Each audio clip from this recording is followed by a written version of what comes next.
They came with elephants. They left as dust. What happened in between will shock you. Before Islam spread, a miracle shook the world.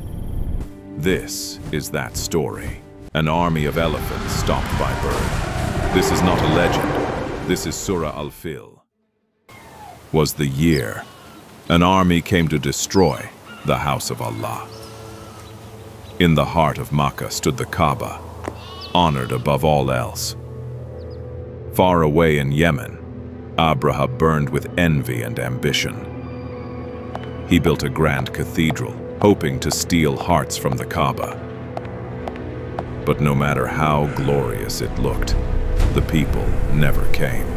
Abraha made a terrifying decision. We march for victory! Destroy the Kaaba. He called his generals, raised his banners, and prepared for war. And with his army came elephants, massive beasts Arabia had never known. The earth trembled as Abraha looked upon his unstoppable force. Then the army marched, a wave of terror moving toward Makkah. Villages froze in fear as the elephants crossed the burning desert. Dust filled the sky, and dread spread before the army arrived. From the desert, they come. So many. We are not ready. We must warn the elders. Yes, hurry.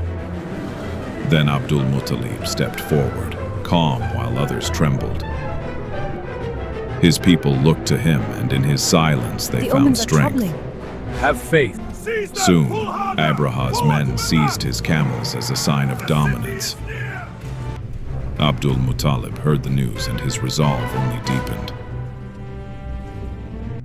Alone, he walked into the enemy camp with dignity and courage. Even inside the tyrant's tent, his presence commanded respect. For one heavy moment, faith and arrogance stood face to face. Abraha, I respectfully ask for the return of my camels.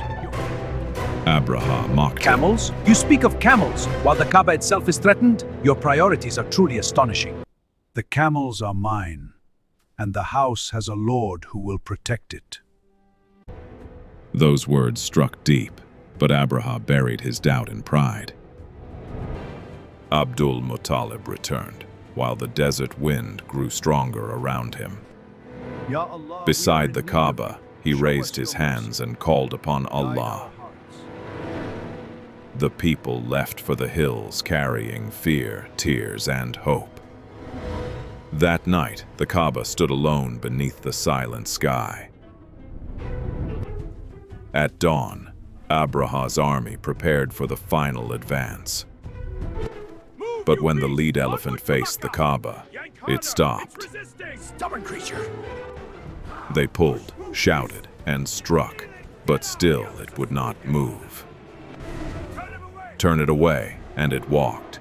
Face it back, and it froze. Commanders, rally now! The enemy advances! Do not falter! Feel the storm's wrath! From the mountains, the people watched, helpless but trusting Allah. Then something appeared in the distance, small birds in the sky. They came in waves, countless birds moving with perfect command. In their beaks and claws were stones of baked clay. Then the first strike fell, and terror ripped through the army. The birds descended again and again, shattering every line of attack. Abraha watched his mighty force collapse beneath a punishment from above. Elephants fled, soldiers scattered, and the invaders broke in panic. The vast army was ruined, but the Kaaba remained untouched. On the mountains, fear turned to awe before everyone's eyes. The house of Allah stood protected, silent, pure, and unharmed. That day, arrogance was crushed by the command of Allah. Makkah returned to the Kaaba with hearts full of wonder and gratitude, and in that same year of the elephant, a blessed future drew near. This is the message of Surah Al-Fil. Allah protects what He wills.